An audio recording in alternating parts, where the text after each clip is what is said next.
You want to hit us with one of your famous intros? Yeah, another show. I know. And we're back again. I got to get better on the intro. Back again. I'm so bad at it, man. I'm terrible at it. I don't even know how to start. I don't know how to start, and I don't know how to finish. It's like everything in between I think is okay, but like starting and finishing is terrible. So Same it's like high school all over again, man. Hey guys, It's brutal. we're here. Hey guys, we're here for another episode of Energizing Bitcoin. But Can you please make that the intro? that should That's we the might as well. intro. That's going to be the intro now. Kim, that's the intro. We're rolling right into it. Hey, by the way, so last night was the Houston Bitcoin meetup, and hung out people there and hung out afterwards and stuff, and a lot of compliments on the podcast. So Really good. thanks everybody for Good. listening. Yeah, Yeah. it's really cool. I hated missing too because my boy Steve was down there. Steve crushed it, man. It was a good Mhm. It's a presentation. good last night. meetup. Yeah. I can't believe I haven't been there before. Had you not been there before at all? No, I've been trying Oh, to, dude. been wanting to go down. Yeah. Just never really, the schedule was That never was been actually good. it's a good turnout, but that was probably a light crowd compared to normal. Well, I know Usually it's a bear market. It's hard to watch. Yeah, Right, yeah. right. It's crazy how much when things start going south, the attendance, like, I mean, at least cut in half. That's the way it is at every Bitcoin meetup. Right. man. Yeah. I got into the space when it was in a bull market, and then Mhm. like it just like interest levels dropped right off. Right. Like with us, like even Right. like going to oil companies and Yeah. talking to them, they're like, "Oh yeah, Bitcoin's it's fake. It's Yeah, it's I dead. know. I know. It's I dead. know. Are you That's still like- here? Like, are you still here?" I love Parker calling out what's his name from JP Morgan, Jamie Dimon. Jamie Dimon. Yeah, I love that.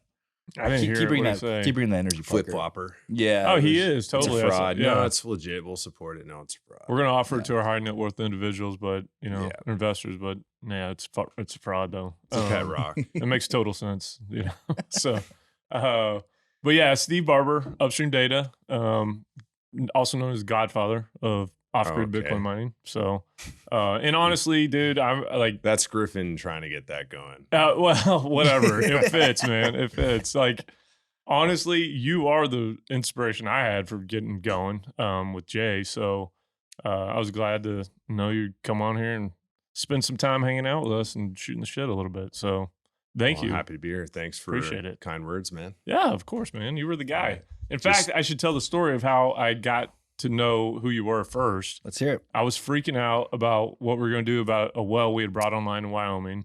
We're running up against our flaring allowance, and Was that when you're at Anadarko? no, Century up in Wyoming. And they have like 60 MCF a day flaring limit. And we were running up against that. We had an exception for a while. And when I first went to the engineer prior to Leachman getting there and told him like, hey, we should do this, put this online or put a Bitcoin mine on our well site. It'll eat up our flare and, we'll be fine. They literally like laughed at me. We're like, that's the dumbest thing I've ever heard in my life. And so I've been there. yeah. Oh, times. totally, Yeah. man. So I kind of, reevaluated, started looking at different options. Engineers are not doing anything really about it because they're not too concerned about the flaring hearing until it gets right before the time that they're going to shut the well. And if we don't have a plan. And so I talked to Leachman because he had started with us at that point. And he was like, yeah, man, if that keeps our well online, like, let's do it. And I'd read an article about you in the paper. It was an article I Googled just like Bitcoin mining on flare gas. And you came up, and that's literally the first time I'd ever thought about it. at How'd all. you know about it? Well, or were you just looking up like, hey, like flaring? right. Well, no, I came across because I was always buying Bitcoin, like into it a little bit, but I came across it just in passing. It was like, Yeah. and it stuck with me, and that's when I had first talked to Patrick about it. Sorry, Patrick, I don't want to throw you under the bus, dude.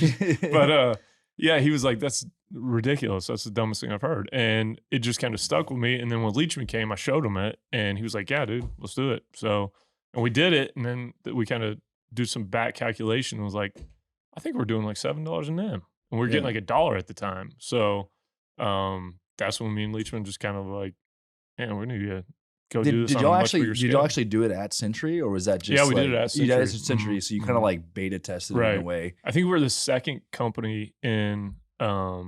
We used Caruso, but I believe they used Upstream Data equipment. I think it was a hash hut that was out there. Who I did? think Who did? it was a hash hut Oh, who was that this? they brought though? out. Who- Caruso. We used Caruso on that first one.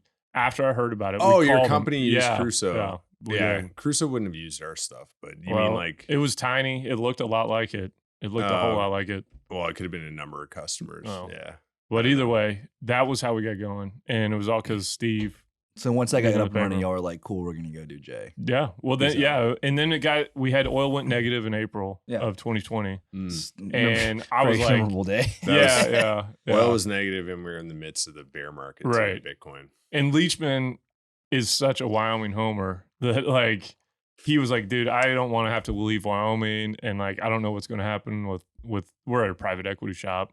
I don't know what's going to happen. I was like, hey man, I think I got a good idea. Like I think we need to go try to raise some money and do this, and ended up getting some money together and built Jay out. And but yeah, that would a long story, but all of it was because of Steve here. So Some article you found on me. some random article, dude. I think it was like from 2017, 2018. But How did you get into it, Steve? yeah, I've never heard that story actually. I was talking a little bit about it last night Mhm. at the Houston meetup. I remember the main thing that got me into Bitcoin was I was already an oil and gas engineer. So it wasn't oil and gas that got me into Bitcoin. It was a different thing. And I briefed on it last night, but basically I was working at a big Canadian oil company, engineer. I was production at the time. And I was like fascinated with this concept of bureaucracy. Okay, it sounds really exciting. But I was wondering, I couldn't figure out why. And I this whole idea of my company, we couldn't get nothing done, man. Like Yeah. everything I wanted to do in the company, because I was at the time what I was doing was I was really obsessed with these downhole pumps, progressing cavity pumps, like rotary pumps, Mhm. screw pumps, people call them. I heard a Texan call them on Twitter pig dick pumps. Okay, so that's the first time Dude, I ever. oil and gas is the best freaking name for stuff. It's Oh, it's like a man. pig tail, right? It Yeah, looks like yeah. that was some reason called pig dick pump. But anyway, I thought that was I hilarious. didn't know if their dicks looked like their tails or not. They just wanted to throw a pig dick in there. That was like it doesn't even make any sense, but they just wanted to do it. I get it. It's just classic, Yeah. classic, But they're prevalent in Canada, like Yeah. big time for heavy oil. Like you sort of need these pumps, like Mhm. rod pumps just won't pump this oil. Mhm. And so I was getting fascinated with those. And I'm like, I'm sort of ambitious, like a lot of guys. Like I want to do a little more. Like I want to stand out somehow. And I was fascinated with like how the pump worked. And I started trying to figure out ways to make it better. Mm. And I had a few cool little ideas that like the company let me do. But what they wouldn't let me do is like sell them. Like as soon as I developed a new thing for them, I wanted to go out and have them sell it. Mm. Not me, not like me profiting. Right. I wanted them to profit in the market. Yeah. They wouldn't do that. So like they wouldn't do anything. So I did a bunch of patents for them. Were you taking like existing designs and just kind of tweaking it and like refurbishing them, or Basically were you, like the normal way the pump was built and installed. I sort of learned how to design them okay, just by reading papers Yeah. because I loved them so much. Like I was just so interested in them because I thought they were fascinating. Pretty nerdy, right? I wasn't gonna But say the, it, the motivation there Yeah. was like I wanted to get ahead. Yeah. Like I'm gonna do this for the company. I'm gonna stand out. I'm gonna get promoted, right? Mhm. And I was young, Mhm. like a young engineer. I just graduated. Mhm. Thought that's how the world worked. You Yeah. do something Right. awesome and you get recognized. It's not. It's though. not how it It's works. not at a big corporation. So then I wasn't getting like any recognition. I don't think I really deserved anything special, but I just wanted them to go do something. Like Right. with this tech that I was helping them develop, because they gave me the budget to develop it. That convinced them it was a good Mhm. idea, and they worked as I said they might work. Mhm. And so I'm like, well, this is something we could sell, right? Like, and they wouldn't do it. And so that experience was very deflating. Like I was like, man, I put all this work into this thing, they won't Yeah. let me do it. Yeah.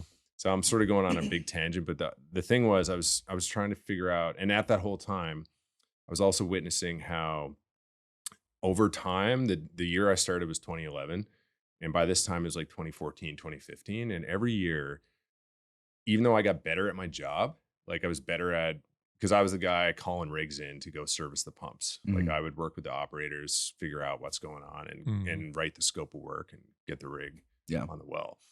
And over time, even though I was getting better at my job, they were taking away more responsibility, like over time. And it wouldn't just be me; it'd be the whole group, right? Yeah.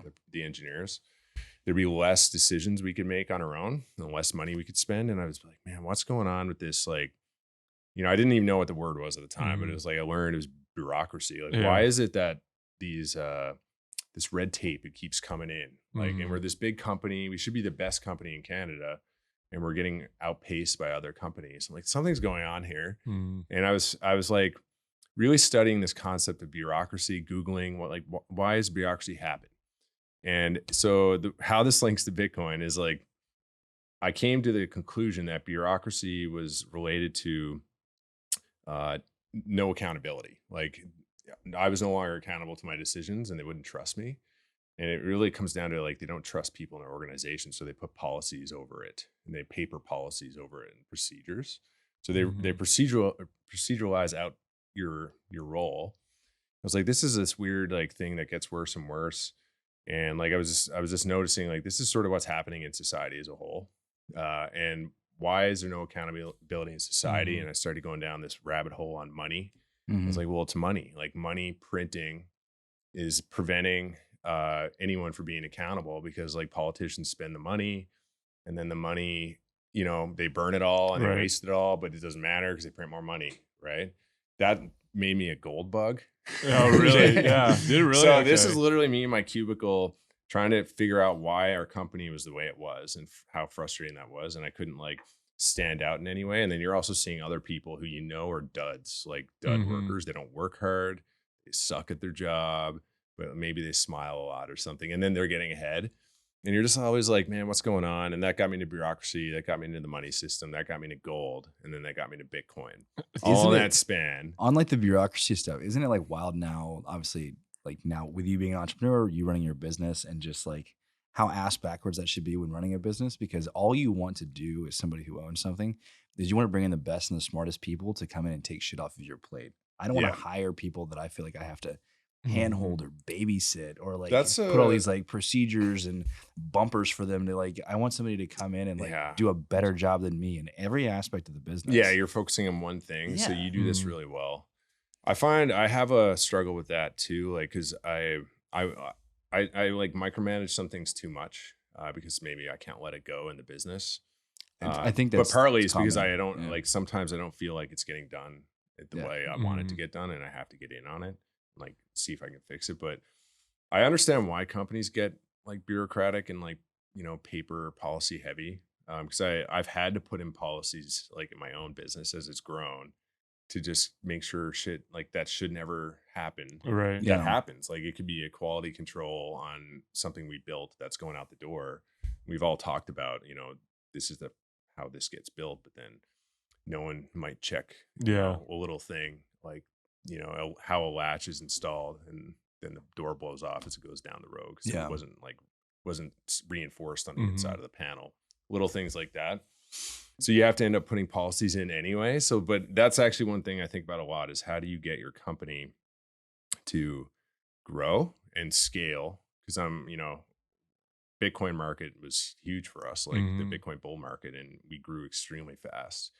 And as that happens, is like, how do you actually build a foundation that doesn't turn into this like something where you literally are not building something, the final product that you're trying to is you're not doing things properly, or B, it's just so bloated and proceduralized. Yeah. Are you talking about burning money in administrative overhead? The bull market 2021 or in that was my first bull market, that was really, because I started. You kind of started 17, right? I started incorporated January 1st, 2017, and that was like running into that big bull market. But I didn't really have a commercial product by the time that was over. Oh, okay. My first commercial product was basically, I made my first sale, and we're a sales and service company. I made my first sale on December 31st, 2017. No kidding. Dude, you started on the 1st and then made the first sale on the 31st? I was planning the business in 2016. That's when I was on like Bitcoin Talk, learning about Bitcoin. Because I knew at that point, once I learned about Bitcoin,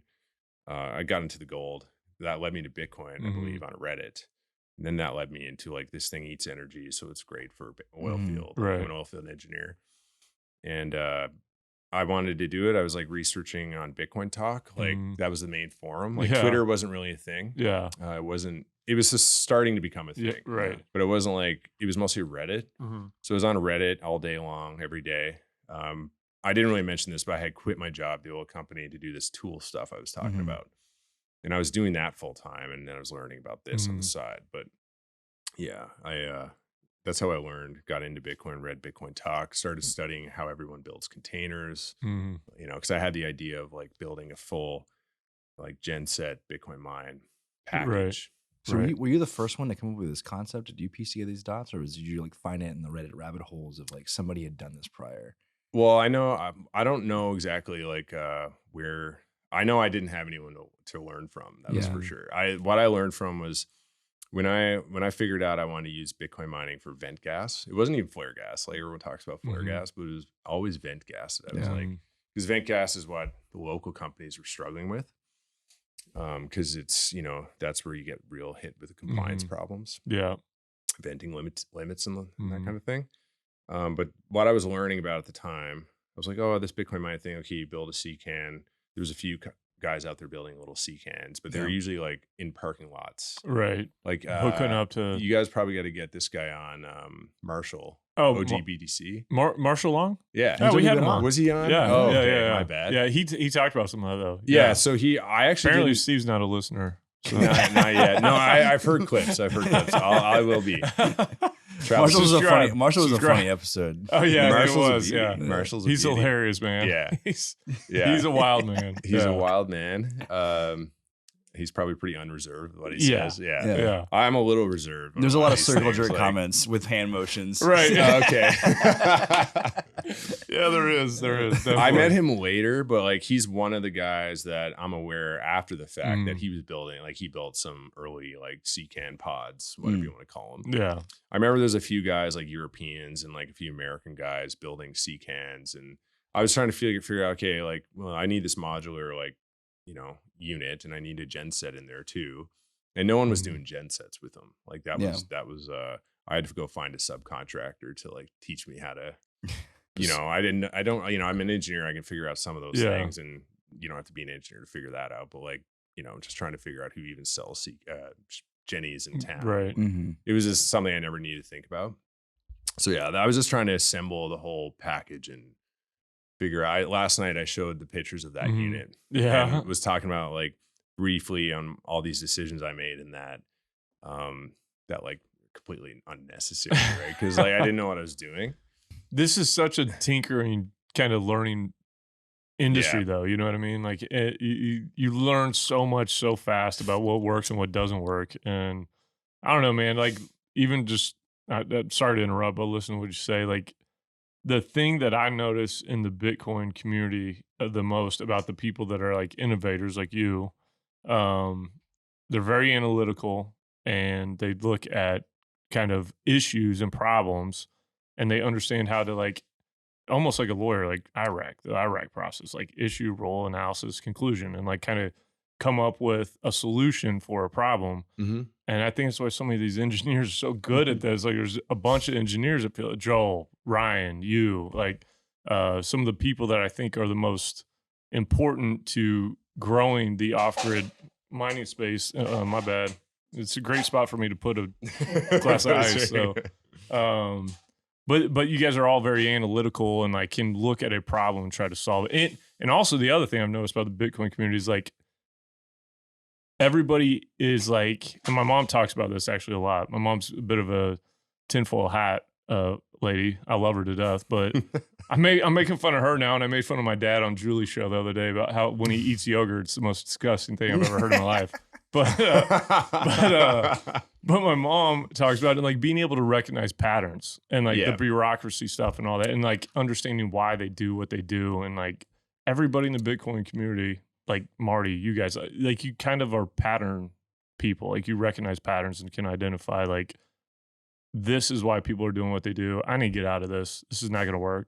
Like you can see it early on. So finding trends and right. There's definitely a lot of trial and error too. Yeah. Like but it allows for so much creativity too. You know what I mean? And well, it's still an early industry, right? Yeah. Like Bitcoin mining. Bitcoin is so early. Like the development of it, you know, on the the actual core development side, like the Lightning Network layered stuff. Right. The apps, like just the custodial services, like, you know, companies like Unchained, like offering the opposite, like more of like non-custodial, like safe ways to do it, which is really important for companies. It's all so new that, you know, I at least learned in the oil field when I was trying to do pump design. If you can, especially on a nascent market, if you can get in there and just learn, you will find something like that you can do that no one's doing. Yeah. Like, Yeah. you know, Yeah. sort of like you guys, like, you know, the content podcasting thing came into existence and we were just sort of shooting the shit Yeah. outside. Like no one is like, even still, like you guys are the best at doing the content for oil field. And I don't really see anything else other than some guys that like on Twitter, like shit posting, but you guys are Yeah. organizing an actual content platform.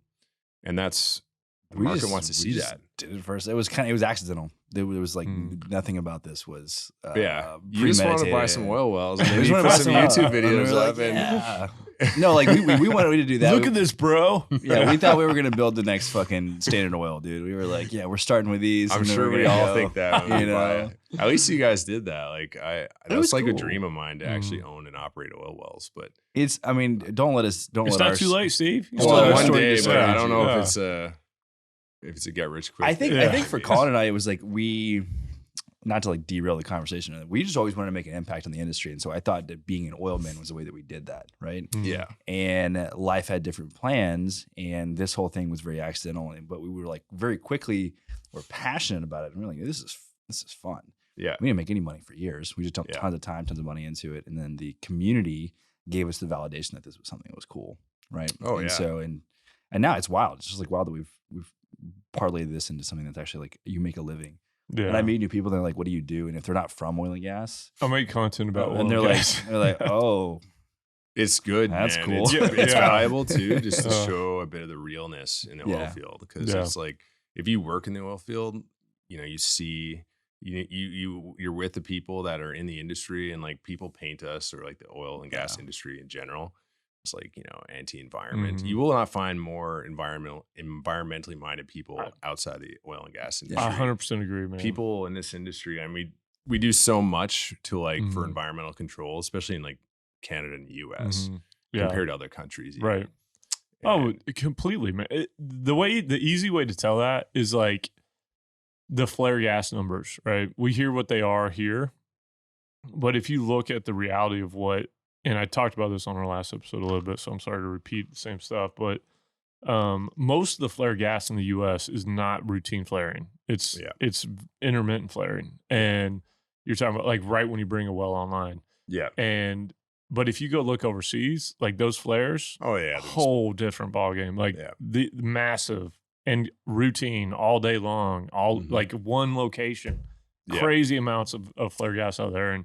But we don't allow that here. And we don't, and the oil and gas companies make sure they don't want to do that. You know what I mean? Mhm. They are very environmentally conscientious, and we definitely pay attention to the ESG metrics way more than all these international. Well, it's also groups. it's also your product too, Right. Right. Well, yeah. I mean, why not monetize it? You know? So, important question though. I wanted to ask you this. Joel was talking a bunch of shit about baseball with you Oh my last God. time. Yeah, So, I was is- hanging out with him last night, and he said this is going to come up. And actually, he showed me the clip. oh, of he did. him. Okay. Yeah, he's saying like I struck Joel out all the time. Like All the time. Not just once, all the time. Anything he was able to do Yeah. was like a bloop single. Okay. Like Yeah. the guy couldn't hit a solid. Like he an could get accident. solid wood on anything I threw at him. Yeah, It was an I mean, accident. Yeah. Like the black I squirrel was type of known to deal. being a little wild, like either hit you Yeah. or strike you out. Randy Johnson-esque. Yeah. Like you wanted to put a little intimidation in him. Yeah. Right? Like Yeah. he's like the John Kruk to you being Randy Johnson. Joel was quick on the bases, so Okay. he didn't need much to get to first. Yeah. He has no power, so he was unable to get the ball out of the infield. Yeah. Yeah. Not a big threat. yeah. Yeah. Okay. He's a weak man, but you know he's a really good man. He's a really good He's a guy. good man. He's a good guy. He's a good man, heart despite of his- gold. You don't need to be strong when you're good, man. Heart you of, know, yeah, he's a heart of gold. Yeah, Yeah. It's a good thing he's really two nice. left hands. Apparently. You know, he could barely feel the ball, but He barely fielded. He can't dance either, is what I no, heard. that's why he was out in Yeah. the outfield and usually like put to the side. Oh man, I can't wait to talk to him about that this. sounds like me in Little League. that was not an athletic kid. Well, another serious question though. How I know, like you told the story of how you got to think about this stuff, but how did you fund yourself when you got going? Because manufacturing is not easy. So how did you I get going literally on that? broke open the piggy bank. Yeah. So I have one business partner Mm-hmm. who's like my core like starting partner. Right. So what I did was I worked at Husky Energy, I was originally production engineer, but when Mhm. I finished there, I was a project engineer in facilities. And I met this guy. I won't name him, but he owns an engineering firm, and we did all our work through him. And if he ever listens to this, he'll smile because I always shill at how awesome he is, because he was the only engineering firm, and I always respected it, that would tell me we're wrong. Like when we had a Yeah. scope, when we're like, yeah, we want to do this, build a facility this way. He'd be like, no, that's stupid. And be like, that's stupid. You're going to do it this way, or like tweak this and do this and save us money Mhm. and make a better product. I mean, that's what engineering firms are, that they do this. Like Mhm. that's sort of what Mhm. they're hired to do. But like you also billable hours are like, how they make money. Yeah. And I had 3 firms at the time I had to work with, like on different projects. Some pipeline stuff was a different firm, surface facilities for pad wells was his firm. So I worked with a few different engineering firms, and I knew who was milking us. And I Right, would always yeah. be like, I don't want to use them on future projects. And my bosses were like, no, you got to use them. The bureaucracy, right? Like Yeah. I could not get them to see, like these guys are clearly Mhm. like milking us right now. Look at this bill I got, like on this, like this is bullshit. Yeah. Compare this to like these other guys. Like Yeah. they're just like cash cow. And we're a big company, right? So like I had no say. And my boss was like, yeah, I know, but they have the contract. It's the way we've for always done it. pipelines and Yeah. flow lines. I'm like, all right, well, anyway, this guy, who ended up being my partner, he always had pure integrity. I thought he was really good that way. And he always had good ideas. So, and he's well networked. Like he built his own engineering firm. So I was like, when I was coming up with this like thing, I was like, I want to do vent gas Bitcoin mining, and use engines that are in the field and put loads on them and stuff. I was like, who like I sort of penciled out how much it's going to cost. Like S9s had just come to market. I just bought my first one. It was How in much were they at 2016. that time? How much were they? Yeah. I bought one because before I do anything, like you want to test it, right? Right. Like, what the Yeah. fuck is this thing? Yeah. I'm allowed to swear. I guess Yeah. it's too late. Yeah, now. no, We're it's drinking okay. whiskey, No, so. you can fucking say what you want. Yeah. So I bought an S9. It was like batch 10 or like batch, Mhm. No whatever. kidding. It was Wow, early batch. geez, They did yeah. batches back then. Yeah. And you have to buy in on the batch. Yeah. And I got an early batch. It was like November 2016 that it arrived. hmm And I was mining Bitcoin on a little USB stick before that, because I'm like, I have to figure this out if Yeah. I'm going to build a business. So I had done that, and I penciled out, okay, I need a Jenny. I need like just a common Jenny that we use up in this Mhm. area, like a little V8. I need a building. I need a CCAN. I need all this, and I need these computers. Quite a bit of money. hmm I think my first build, not including my own time, was probably, I think it cost me like 130,000 Wow. Canadian cuck bucks though. So Yeah. it's cheap. It's like, like what is that? Like 80 US, like 60 US or Yeah. something. Yeah. 80 probably, but still a lot of money. And Yeah. I didn't really have it all. So That's including the bear in S9s too? mind, I had just quit my job. So I had no income. So Man, see, I love these stories, dude. That's like the entrepreneur stuff. People don't Yeah. understand it, dude. I Like quit, I was at a quit big my company, job too. for like, because I never really got to that. I was just spoken about this before, but I quit my job because that company wouldn't Mhm. sell anything I was inventing. Right, for right, them. So I'm right. like, fuck this. I'll go do it on my own. And that's what my idea was. I was going to work for service companies that actually build this stuff. And I'll be like, I'll work for you and Right. I'll patent stuff for you and you'll pay me, or I'll be like a Mm-hmm. contractor. And actually, it took me a full year to get a contract, but I did. And still working with that company just a little Mhm. bit on the side. But I quit my job. I had no income. And I'm like, well, I do need a partner. Like, Mhm. I can't just go out on this all myself. And the reason I really wanted a partner was because I want someone with a network. Because I was a cubicle monkey. Oh, okay, And yeah. you don't get a lot of network experience, like meeting people. Right. I did. I met a lot of guys, like, so I like to go out and drink, and Yeah. it's fun in the oil town. But like, I didn't know any actual other producers because I was at a producer, and my customers were going to be oil companies. Mm. So I needed someone, and I went to him. Like I said, he's the right kind of mindset. And I just like, dude, have you heard about Bitcoin? Like, he's like, have you heard the good word about Bitcoin? Have you heard about Satoshi's vision? So It's me every time I get a few drinks. Yeah. I went to him like, My man, kids are like, so tired of hearing me talk about it too. yeah, I just remember going and explaining it to him. I was like, man, we could probably monetize gas like on these vent applications and use this engine surplus power and stuff. And the cool thing about him is like didn't know shit about Bitcoin, but we worked enough together. He's like, you know what, let's look at this, and I explained it all to him. He thought it over, and I was like, I need about X. I don't know what I budgeted at the time. It came in to be like 120, 130 grand to build it all. And I'm sure I got milked by every supplier, like even the C can, like I probably paid double. Like, was it basically like a hash, like an 8x8? What was it? Yeah, I showed it last night. It was an 8x20, 20 foot Oh, really? C Okay. can Yeah. with a gen set in the double door side, fans on the opposite side, and it sucked.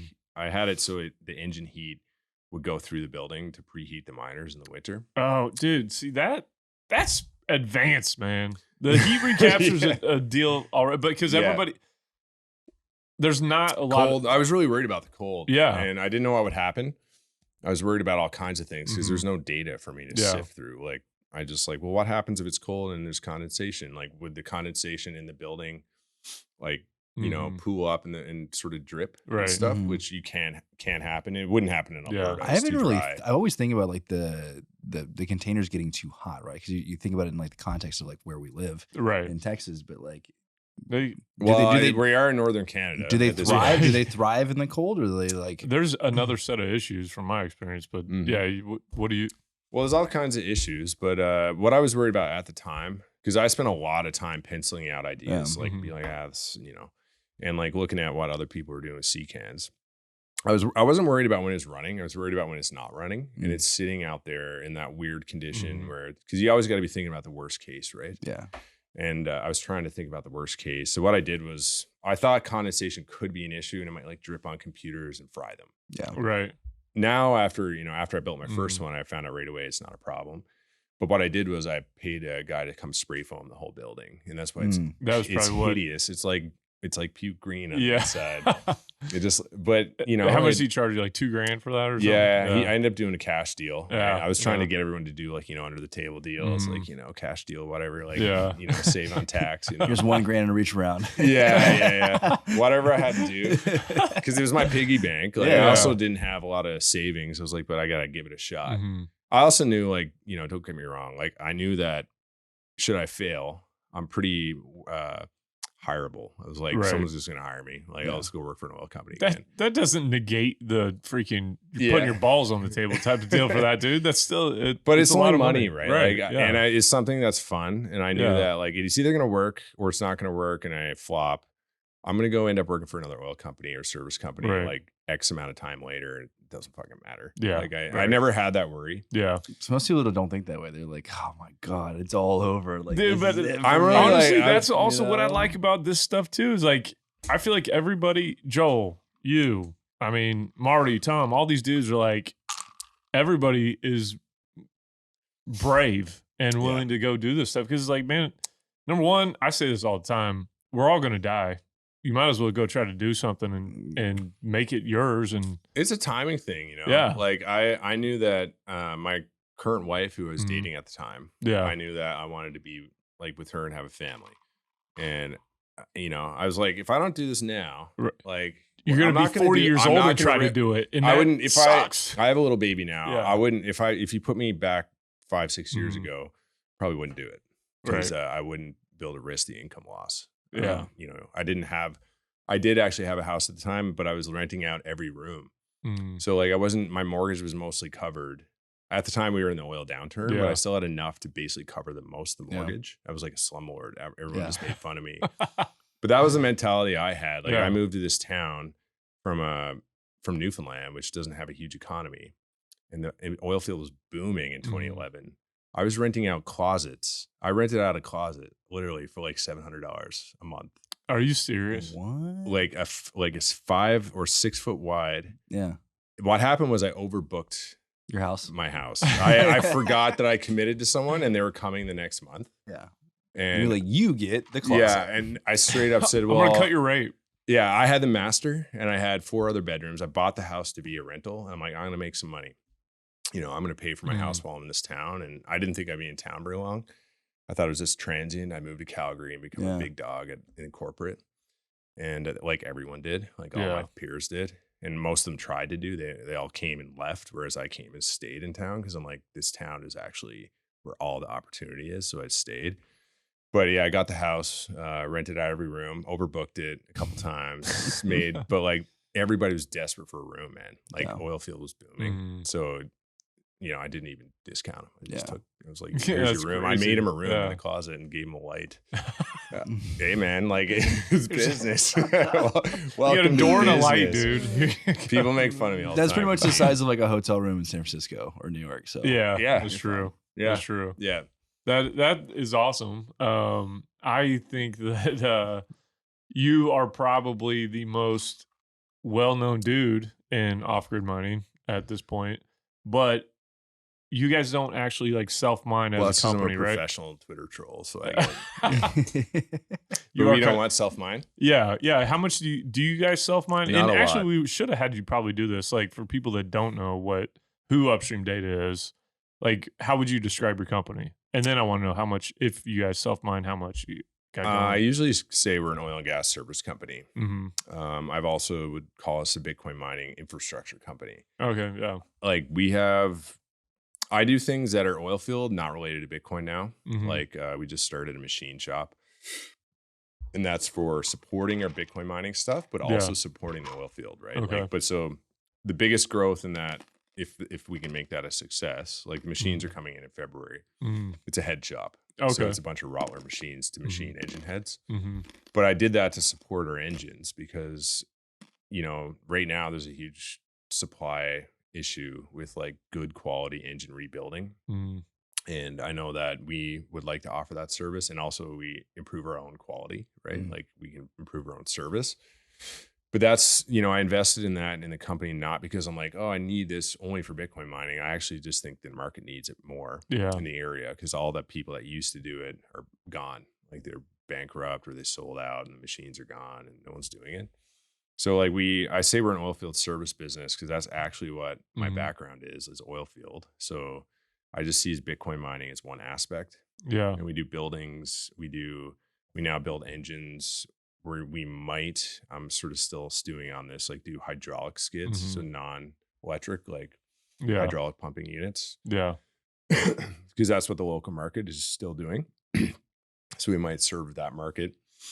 And then Bitcoin will be one wedge in the whole thing. But Bitcoin side, we like evolved into beyond just oil field too. Yeah. Like we do, oil field is still our bread and butter. I think that's where all of the big growth is going to be. I do too. Yeah. I think it's still oil field. And, my focus with my team is we want to build a great product and try to keep improving it. And hopefully I want to build a product that's just like all weather, one size fits all, modular, there's all kinds of aspects to building these things that you want to optimize. Yeah. And so like, that's what we focus on. But we ended up doing grid mines. Like we have a great customer in North Dakota that's supported us on doing our first build outs there. We learned a lot along the way there. Like we made some mistakes in the first deployments. We try to implement fixes and upgrades to all the future ones. And so it's been a process of constant iteration. And that's actually what I showed on stage last night, some of the pictures of how the product was and how like all the things we've tried. Because we've actually probably developed more weird one-offs like than anybody. And then we got into like home mining. That market was really hot, and people told me online they wanted home mining solutions. Black box, right? Yeah, black box, which was actually an oil field product. Like, really? We build them for oil field. Really? What was the thought process? Well, I wanted to build. So we've always done little engines. And they have their niche, like little engines. Like in our area, they're very much needed for little vents. But in any of the big stuff, like if you're talking about like, like a fracked like pad, like the volumes are way too big. Like, it doesn't make any sense. But for all the little engines that are in the field, like we wanted to build a little product you can park next to it and just take excess power off the engines running the well pads or the well site or the well. Like we have a lot of single wells with single engines in Canada. So I wanted to build something for that. And the original one was a C-can, and then I made this little cube. And then the black box was actually an iteration on the cube. I wanted a dumb box that had no fans, that just natively the air would flow through it and like have other features. So I came up with that. And then I was like, this is actually good for small. Like I can make Mhm. this a really tiny Mhm. and for home mining. And I Yeah. asked the internet if you want me to design a home mining box, and they loved it. It was the biggest poll I ever put out. Really? Yeah, it was like it hit the peak of the bull market. Yeah. Yeah, it Everybody was did. talking about home Yeah. mining, and like I just tweeted it one day while I was driving, and Mhm. I was like, "Fuck, this blew up!" Like it was huge, and polls don't usually blow up. Like Right. you get like a Right. lot of votes, but it was like the amount of likes and votes. I was like, "Holy fuck!" Like Yeah. there's a market here. Yeah. So I immediately finished the design. I had it on Mm. like a napkin, basically. It was on like it was on a box of. I posted the picture of the design actually right after. I just designed the airflow path, put it on a box, and it was on a food box. And then I went and sent it to my lead fabricator and was like, I want this sort of thing. We just worked on the actual design and got her done. Built a prototype. I showed that last night. And yeah, it just was a big thing for Dude, the. How freaking cool is And that thing is still though? selling And well. you Which is sent us one. surprising. That's what I was going to ask you. Is We it, had one in Empower that you sent Yeah. us, and Colin's got it Yeah. at his house with the miner plugged in and Yeah. everything. So appreciate that. Oh yeah, no problem. I mean, you guys help us promote it for. I gave you a box and Yeah. you shilled it. That's what we did that to a few like content people. So appreciate that. but it's still selling well right now, even though Yeah, we're in like market. surprisingly, Yeah. it's just steady sales. It's Mhm. not a lot. Yeah. But like it's like every week there's a few more sales, either Yeah. the little one or the big one. Yeah. So we build an 8-foot one. Can you put any machine in it?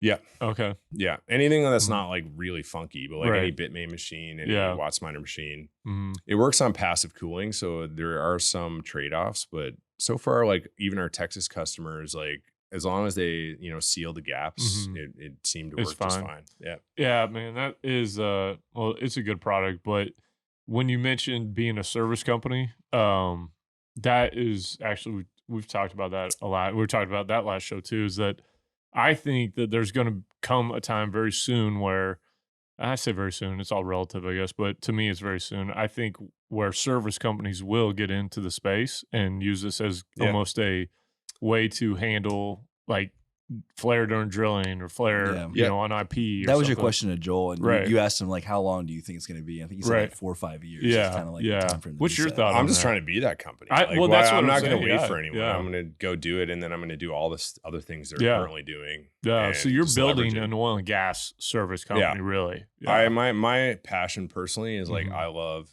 when I was in production. There's no better feel. I love that job because Mm-hmm. all my peers and they all became really good friends. We all competed against like who could make the more oil. And it's just like Yeah. it's all like tangible metrics. Like Yeah. you're actually investing money to restart wells, to service wells, whatever, and get more incremental oil recomplete to different zones. Mhm. And it was really competitive and like Yeah. there's a lot of pride in like doing well. And I had a few years I didn't do very well, and I'll be like, fuck, like I gotta get Yeah. better. And sometimes it's just, luck. You just have a bad area and you have nothing you can do with your money. Yeah. I loved it though, and I just developed deep interest in just improving oil field. I love it. Yeah. And there's a lot of people like that. I met a lot of people that just like me that Right. love the tech Mhm. and just want to like make the tech better and Yeah. implement it better and stuff. How big is y'all's team now? Yeah. We peaked at about 50, and okay. we're basically I did a couple layoffs. We're down to like 40. Okay. Yeah, nothing major. Yeah. I had a few people decide to move on. Yeah. Mhm. Oil field's rocking, right? So like, Right. if it's not someone like on a fabrication level, like on the tools, Mhm. a couple recently lost more of a higher guy, Mhm. but he went to a really good job and Yeah. at a college. Yeah. So it was more like his thing, and we're more of a volatile, like Yeah. crazy company. Yeah. And I do ask a lot out of people, like and probably don't pay people enough. Man, I don't pay myself much at all. Yeah. So yeah. You're putting it back into the company. yeah, Sure, my goal yeah. is to keep doing our thing the best we can, and Mm. the people that stick with me and like show the proof of work, Yeah. suffer. I want to see suffering. No, Yeah. I actually do want the company like show us that you are loyal, Hmm. and then we can actually start doing something Right. really good for you. Right. Do you feel like has there been much of a change because the oil field is still rocking, right? But Bitcoin's down. But has that impacted your sales to oil and gas companies for flare mitigation? Basically, have you seen? Is there much of a change in it in a bull Totally, yeah. market versus there is? Okay. Yeah, I mean, The companies that we've done, I think, a pretty good job of selling Bitcoin mines to oil companies who are actually self-mining. Yeah. Not so much like we're just buying their gas and Right. like have a Bitcoin miner there. That is our model, is to sell everything to them. Yeah. And then what we do is we white glove it. Like, so we make it so easy that like they don't actually, we service the equipment or they do, and we help them remotely, whichever, makes more sense. And then we white glove the Bitcoin so they never touch it. Oh, really? And they just get a check in fiat every month. Really? Like US dollars or. I didn't know you guys did that. Yeah. But we don't do a lot of self mining, right? Yeah. Like they're mining. Yeah. My philosophy always was like, who's the, any relationship, business relationship, an oil company and us, a service company. I always looked at it, if we're paying for fuel and taking the capital risk on everything, we're not the service company. Right. They're the service company, and we're the Bitcoin mining producer. Yeah. They're the service to us, right? And that to me doesn't make any sense because I want to be an oil service company. So the flow of, there has to be a risk taken by them and a flow of service to us. Like we're the service to them. So how does that work though? They mine and then you pay them cash equivalent? Yes. Or do you have a margin in there? I'll tell you exactly how it works. Okay. I've never been that secretive. You're not. A lot of what we open do. book. There's some things I'll keep close, but some things I've always been open about. This model is simply, I sell you everything. Let's say a little hash generator. So you got a Jenny, the enclosure with the Bitcoin mine in it, and I sell you the computers. Or you can supply your own computers. I don't really care. Like, or you can supply the generator, and I'll just build you the building. I don't really care. I'll just work with you any way you want. You own it all. We provide basically tech services behind it and remote and or on-site support. But I'm billing you if I'm going on site. Right. Just like any service company would. Yeah. And then when you're mining Bitcoin, most of these oil companies, there's a few that are now public, like Rife Resources, publicly known to be a customer, like Rife Resources, Crew Energy, a few other ones. Crew sold it all to another company. They sold off all their oil assets and with that property, but they would basically mine Bitcoin into a wallet we control, and they get full view access on their hash rate, so they can always audit. That was important. Like I said, we're going to handle this for you, and if you think I'm scamming you, like it was never asked, like, are you scamming us? But I was like, you have full audit access. Your engineers can come in and look and make sure that we're not taking hash rate off or anything, because we're clearly not. We're just doing it as a way to make it an easy decision for the oil company, so they didn't have to handle all that. Because that's really the hookup, is that it is. That's the problem they have. Yeah. But even most companies don't want to do that. Right. Like most most oil companies don't even want to take that risk on the Bitcoin mine. Oh yeah, they just want to sell gas. Yeah. They just want to. They'll take risk. Like they'll buy a gen set, and we'll do a deal with them on power, which is something we're doing now. When my team's at NAPE next week, we're basically rolling out a different option where they buy all the equipment except for the computers, and we supply the computers and pay them for power. Okay. Yeah, so I call it like a distributed power purchase. I think that's a really good idea. That is. I know. I gotta freaking.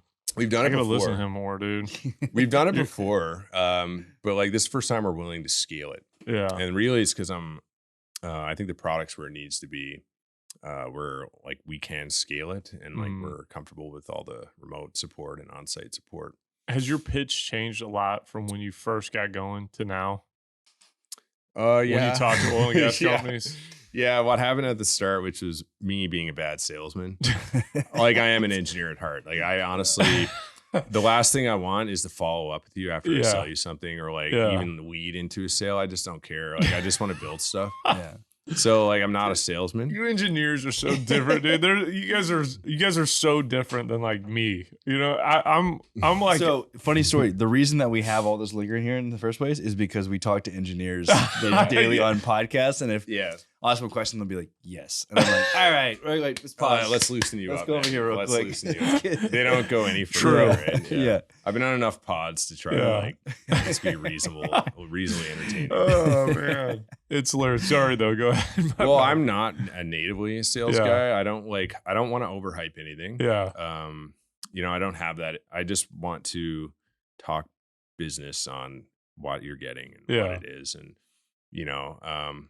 it's a lucky. I'm happy I have a sales team who can hype things and like get the deals done. But dude, you do a good job of freaking selling. I've learned to be more of a sales guy. Yeah. Like I had to learn some tricks. But You do a good job because you don't feel like a sales guy.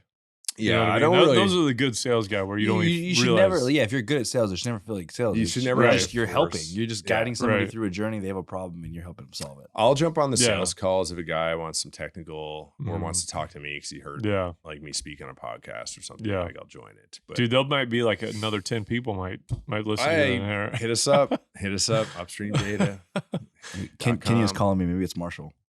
I hope it is. I hope it is, Marshall. OGBTC. Did you see him get his retweet by Elon Musk or whatever? Oh, did he? Yeah, and he got like 600,000 likes on one of his tweets or something. It's now his Did he claim to really? fame. Everything else he's Yeah. done in his life now doesn't Oh, mean is this, anything. like, It's all recent? about this reason. yeah, this was like, I don't know, maybe 2 months ago or something. And Oh, now he thinks he's such a oh star. yeah, dude. He was like so happy when he came in here, and he's like, you know, he's kind of like, he's always like real down. He's like he talks shit a lot, you know, Yeah, just kind of I like, like that. yeah, I do too. I like it a lot. But he came in here, he's all like happy and guns Well, blazing. he called telling me everybody up he's- at your Empower conference Mhm. last year. Awesome conference, by the way. You got Thank to you. show that. You got to go to Empower people. Yeah, Gotta go that's to this right. year. Upstream That's Data right. is going to be there. You get Marshall- sponsor and stuff too, right? We're doing that. Yeah. Yeah. Yeah, bring out some equipment. Yeah. Yeah, nice. You'll good. see some iron, some real iron. Oh, It's gonna really? be- Yeah, some of the Yeah. new stuff. Nice, good. It'd be good. awesome. Yeah, didn't he like call you Even up the on stage, Texas though? mega miners should go look. You're gonna like it. What's that? Didn't he like Yeah, call he you called up on- me out. Yeah. I was just listening to them, and I'm like, Yeah. yeah, this is a good talk. And he's like, yeah, like, where's Barbour? There he is. Like, you hate immersion. And I'm like, no, I don't. Like, why does everyone keep saying that? But then he pulled me on stage, and then I had to have a debate on immersion. Yeah. And I thought it was hilarious. I loved it it. was fun. He's just that guy, right? Like, Yeah. he doesn't mind. Yeah, he doesn't. Stir He's a the good pot. dude.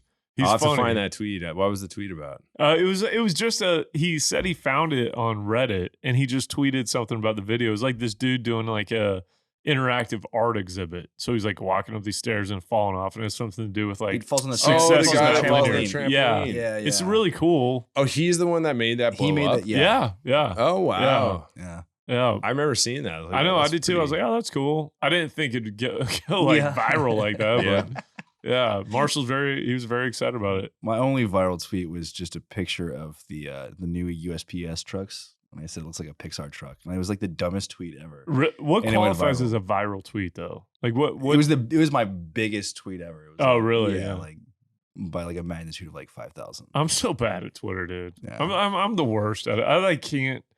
I can't make myself be consistent. I've deleted it off my phone, so I only get on like Yeah, I hardly ever get on. I'm in. Why? Because I you're watching pop- too much? I Like going pop on in it too and I much? pop out. Yeah. So I came up with this rule. I've done that too. I came up with Yeah. this rule for social media just because like my whole life, like my whole work is social media. So my personal side, I've tried to like create some boundaries for myself to where if there's something on my phone and I feel 51% a negative feeling versus a positive oh feeling, yeah, dude. I started either to delete it or unfollow it. Right. And so True, I did that's that a good with idea. all of my accounts. And so I started realizing with Twitter, it was just giving me anxiety. Like I'm a very anxious person naturally. Me too, man. And I was just like constant feed of just negative information. And I was just like, yo, this is Yeah. not healthy. So like I'm gonna delete it and see. Same with Facebook, deleted Yeah. that too. And so, and then with the accounts that I follow on, say Instagram or whatever, if it's not, Yeah, even if it's somebody like from a past life that I like maybe even grew up with, and I think 51% negative, I'm like unfollow. sorry. Yeah, Yeah, I just know. because I'm so focused on like my own kind of like mental health and well being that That I Yeah. just that's don't why care. Leachman's done so well, and he's a little influencer now. We're saying, you know, It's he's, all feel good stuff. yeah, it's all man. like, oh, my Yeah. kids are great, and I look at all the deer I shot, and like, you know, all the like Wyoming commercial, like a Yeah. Wyoming Pottery Barn commercial. Yeah. It's Yeah. I mean, they say you're it's You're ridiculous. a combination of like the 5 people you spend your most time with, which is true, but it's also like you're kind of a combination of like the kind of information that you consume. Oh, You 100%. know? Man. And so it's like, it's not who I want to be. Man, what you put Yeah. in is what you get Yeah, out. exactly. Right? I And deleted Twitter off my phone a lot and then reinstalled it. Yeah. And deleted it. Yeah. You got a good Reinstalled Twitter it. though too, man. Well, I think you're right in that. Like sometimes like someone was talking about like a lot of the social media ends up tending towards a negative because it's Yeah. outrage. Right. Yeah. You know, That's it's how they all monetize. Engagement and outrage. Yeah. Yeah, and Right. I have to consciously sometimes tone down like the negativity because like you see shit and it's like, man, this stuff is so like usually it's mining Bitcoin related and the LARPing and the stuff Yeah. that just sets you off and Oh like, my I can't gosh. tweet about that Yeah. because it's just like it's just not good for anybody, Yeah. including yourself. And I mean, the problem I have too is like Telegram is a big thing consumes a lot of my time because I have some of my company stuff on there. I have like these groups that like I'm in that people are adding me all the time. I'm like, fuck, I gotta delete all this stuff. Yeah. Like, That was another thing. Was like, I turn my notifications off on Telegram because it gets so ridiculous, man. And I sleep with a headphone in my ear. And dude, when it starts telling me what? like, dude, I can't sleep. I sleep Well, so light. You got like an AirPod in? Yes. listening to like podcasts. A bunch of Alan Watts and Ram Are you Dass just and like stuff taking that. calls or Alan what? Watts, nice. Yeah, I'm a big Alan Watts guy. Bit of philosophy. And I was going to say you're a philosophizer. I love listening to this dude talk about this stuff because Alan Watts blew my mind the first time I heard. oh him. my gosh, yeah. he's incredible. I don't even know who this is. You don't know who Alan Watts No, is? never Oh heard my of him. gosh, dude, we're gonna Send He me some talks good a lot. stuff. It's been a while since I listened to him. He talks a lot about like the meaning of life. Doesn't Oh, he? yeah, And, like yeah. all the things in like spirituality, that. Spirituality. Taoism, Yeah. Tao, like everything. Yeah. And I'm coming up on a midlife crisis, so like I should probably. you know what? I should probably get I've into told you this. we're gonna go little. I don't care. I'm a little bit of a psychonaut a little bit. So like I'm gonna fix you up, buddy. We're gonna go have a chat up in Wyoming in the mountains with Ryan. It'll be good. Alan Watts on Ryan's Oh, acreage. yeah. I love Alan Watts. I mean, I listen to him almost every night. I'm gonna put you on Alan Watts. Yeah, I might try I that. need some of that. Yeah. Yeah. But the Telegram alerts, they like wake me up all the time, and so I I'm learned just, to like, put my turn it phone off. way Yeah. away from my. Yeah. Through COVID, man, was actually when I struggled Mm. because like everything was so bullshit. Like Mhm. you know, Well, and I'm in Canada too. Hey, so like you're in Texas, you guys have you had it a little Yeah. bit better than even other states, right? Yeah. With the lockdowns and all that stuff. Mhm. But between the lockdowns, pissed me off, and like Mm. what the government was doing, pissed me off. I couldn't tell from your Twitter that was No, the you couldn't case. I tell. thought you were a big supporter of all that. stuff. Yeah, right. Yeah, my thought you Twitter were a just Trudeau became fan. like a complete like Yeah. I went pretty serious into the anti-vaxxing and stuff. Justin Castro. Yeah. Well, it's funny now all the information that's coming out about it. Oh yeah. Right? I mean, Oh, yeah. so it's like oh wait, we were all right. wait. There's Mhm. nothing. It's the eggs are the problem. Yeah. It's the Eggs eggs, now. man. That's the Yeah. problem. It's It's eggs now. eggs. Eggs, and I don't know how much truth there is to this, but it's also something about the food pyramid deal, and Lucky Charms were more healthy for you than Oh my steak. God. Hey, come on. I don't Oh. know if it's true. I don't want to like spread false information, but BT Dubs. Did you see the guy from Pfizer talking about how they were mutating COVID so that they would be mutated and then they would have a vaccine ready for it? Mhm. Was it under the body cam? I didn't see Yeah, I that. saw that. Yeah. Oh yeah, that's wild. I didn't see it. I want to go do some Googling. Oh, yeah. I got off Twitter. It'll just piss you off, man. Don't- Really? It's more than 50. It's like everything Really? everything that everybody said was like a conspiracy theory turns out to be 100% Right. true. It sounds Every single yeah. thing about COVID ended up being true. Which is crazy because of how many people got castigated over it. You Oh, know what yeah. I mean? And called, Rogan, like Yeah. people like that, where it's like, look, they're, you know who I first heard on Rogan was Ostinoff or what the guy from Minneapolis from University of Minnesota. And I mean, he was, he's like Biden's head of like COVID or whatever. I don't know what his title is, but, I heard him on Rogan and he Yeah. was like, Rogan's done a good job of being very, like just putting people on to like let them talk about their Yeah. side, and he ends up getting attacked because he's got a position. We're in America, dude. This is like you're supposed to be able to have if your anywhere can have Right. these conversations, it should be. It should be America. here. And Yeah. He's built a great platform too. I mean, he's had on people on both opposing sides of Mhm. the oil and gas debate. right, You know what I mean? Yeah. And so he hears them out and has thoughtful questions, and yeah, we need more of that. We need more oil content on Joe Rogan. we do. Yeah. Actually, We're trying to get on there energy- somehow. Yeah. We don't know how, but we're Pro gonna try to get oil, on. pro coal. I Yeah, wanna see an it energy all. conversation. Yeah. Like in the reality, I am hearing more and more lately about the, and I call it hypocrisy. I mean, I don't want to call it that because I would rather everybody have a conversation about it. I'm big on like communication between opposing sides. But I've heard more and more people pointing out like the issues with the hypocrisy of something that's green or clean versus oil and gas being dirty. I Yeah. feel like there is more conversation, which high energy prices lead to a breakdown on the ESG narrative, in my opinion. Well, speaking of Joe Rogan, I mean, Mhm. did you guys see the cobalt episode? Mm-hmm. Yeah, I cobalt had being clips from it. I mean, yeah. cobalt is essential for anything that's rechargeable on the battery side, Right. right?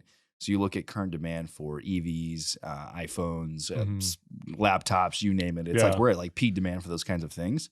And the only way that you can get those is like in these strip mines in like the Congo and Kenya. The ladies run around. Sweatshops. It's Yeah, basically sweatshops, child yeah. labor sweatshops. Is Yeah, what it it's is. like, okay. Probably worse than a sweatshop. It from definitely is. conditions, It definitely you know is what I mean? worse Yeah. than like the classic Nike shoe Mhm. sweatshop. It's Right, worse right. than that, but it's cool now. It's like, so Doesn't matter. we're, it's like, It doesn't matter. It's clean. It's, Yeah, Where- it's clean, man. it's clean batteries. it's bro. like almost like Yeah. with like, you're looking at like half cycle economics. You're not really full in the full life cycle of something, like what it takes to actually create something, right? But they have scopes on like emissions, right? You Yeah. have scope 1, scope 2, scope 3.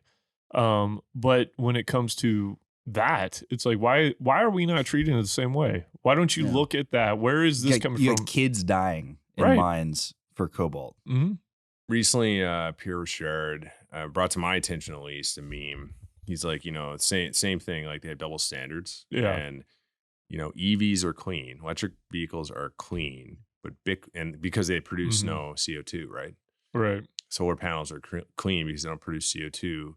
Well, Bitcoin mining machines produce no CO2, but they're dirty. Right. Like how does an EV and a Bitcoin mine? Why does a Bitcoin mining machine get called dirty when all it does is make heat and turns electricity into heat? That's what Well, that's what EVs are doing. Right. Electricity into motion and heat. I don't know. Like Nah, it doesn't 'cause make it's any nonsense. sense. It's It's just all hypocrisy. nonsense, It yeah. just really is. And But did you hear the good news? what? Did you hear the good news about carbon dioxide? No. The news that it's like good for trees and stuff. You Well, ever I hear knew that. Yeah, it's like it's super. I thought they taught us that in like 4th grade. Yeah, I so remember that. It's news now though. Yeah. Like, That's crazy. That's headline news right there. It's big deal, man. I just heard like it's good for We trees. should all start emitting more. and apparently forests are getting like bigger. What? And Yeah, that's pretty a good news. thing, right? Did y'all hear Yeah. about, Good okay, news. and wasn't this like one of the whole, I don't know if this is like the whole thing about kind of global warming, but or climate change. But, back in the day, it was always about the atmosphere, right? It was like all these holes in the Right. atmosphere. And then another article came out saying the atmosphere is healing itself. And I was like, wait a second. You're telling me that this shit's self-correcting and it's healing. Dude, That's and you're gonna give me this whole like consciousness discussion. I'm gonna start really going to Alan Watts on you, dude. But yeah, I saw that too, and I'm like, I believe that's how things work. The Earth, number one, Mother Nature's going to take care of herself, and Yeah. we're not killing them. We're going to end up killing ourselves. If anything, that would be what would happen. Mhm. The Earth will go on, and it will take care of itself. It'll heal itself, and we're such a small snippet in time. You know what I mean? Like really are. we put so we much. we are. It is a fact that we're at the lowest CO2 levels in like the Earth's history, like known history. It is a fact that CO2 is actually good for trees. Yeah, Like, right. it's a greenhouse gas, and turns Mhm. out if you have more of that, it's better for the greenhouse effect, which is more trees. Yeah. So that's a fact. Even NASA admits that. I love Jordan Peterson's comments about Mhm. climate change. He said it's like the most complex equation that you can possibly ever imagine. We have no models, no computers, no nothing that can take into account every single variable that you would need to take into account to accurately forecast what it would actually take to Right. get to a certain thing. And so I think it can be noble to work towards certain things Sure. and like with things that we maybe contribute towards, but having any sort of projections of like when we need to get there and by what kind of margin, It's a like, complete guess. it's a fucking crapshoot. It goes back to like what you were saying too about like people in the oil and gas space being very conservative and conscientious about like the environment. Yeah. It's the same with like I can't remember where I'd heard it. It might have actually been a Rogan, but talking about like people that hunt, fish, all that. Like most of the time, obviously, you're going to associate them with some people on the right. In myself, I know we are extremely environmentally conscious. Like I want clean water. I want clean air. I want healthy populations of deer, healthy populations of antelope, healthy populations of any animal out there. It's better for what I enjoy on a day-to-day basis. So it's like they paint pictures of like what each side are, and the reality is we're the farthest thing from people that are anti-environment or anti-clean It's so funny. Everybody touts wanting to be healthy and stuff, but then like you look at like what the food industry has Oh done my to us. gosh. You see dude. those images of like the 70s, and it's like a beach in the 70s versus a beach today. Yes, I saw that. And you're Yeah. just like, Jesus Christ! How like, do we get what so is- fat? What Must be the happened seed to oils, us? the You evil know? seed oil. The seed Yeah, it's oils. all the seed Man, oils. we need to get tinfoil hats in here. I know, dude. Well, We it's went off the all, deep end on this episode. They make it seem like it's all conspiracies. I knew if we Yeah. had Steve on though, we would because What do you think about the energy transition off oil and gas, guys? I think it's Your audience ridiculous. is- nowhere, I- nowhere, No, not in my lifetime. I think actually, honestly, I said this the first time I ever came on one of your guys' Yeah. podcasts is that I actually think Bitcoin mining is the bridge to a renewable future. Like, because honestly, Bitcoin mining is what's going to drive more renewable projects by getting online because you actually have an in buyer for the right off the bat. yeah. Like, I do believe in that. I don't know. Are you on that side of the camp with it, or are you? I know you got your own position. You I got have an very opinion unique on that. positions on this stuff. I yeah. have an opinion on it. I don't know if it's unique, but Yeah. that is the narrative that like Bitcoin Mhm. mining is now you say, I think what you said I'd agree with. Like it's good for say a renewable. It's Yeah. not bad for a renewable Right. project. You can't say it's bad for it. So I'd say it's good for it. Mhm. But the problem I've always said is like a Bitcoin mine is a load. Okay. Right. It's not a battery. Mm-hmm. Problem with and you know that meme was a thing for many years. Like Bitcoin's Right. a battery. Right. Bitcoin's yeah. a digital battery. You know, it's not. No, it's not. You're right. Totally it destroys energy and turns it Yeah. into a proof Yeah. of work. Mhm. It's not battery. It just makes heat. But what the problem with you know, as like Alex Epstein says, Mhm. unreliable power, like Yeah. wind and solar panels and the like, is that what they actually need to make them like the true thing that Mhm. anyone in the energy industry knows, the thing that would make them, you know, really useful to us all is storage, energy Right. storage. Yeah. Bitcoin mining, long duration energy storage. yeah, in because particular. the Yeah. point of building these things is to create energy. Okay, Mhm. and it's not to sink it into a Bitcoin mine. Yeah. Right. Bitcoin mine does monetize the surplus, Mhm. you know, the excess. So you build a solar plant and Yeah. or say a wind plant. 'Cause solar is more like predictable, so you can like correlate it with like heating needs and Yeah. Texas like cooling needs. But like wind turbines, farm, you know, all of a sudden in West Texas they produce excess, but you don't need it.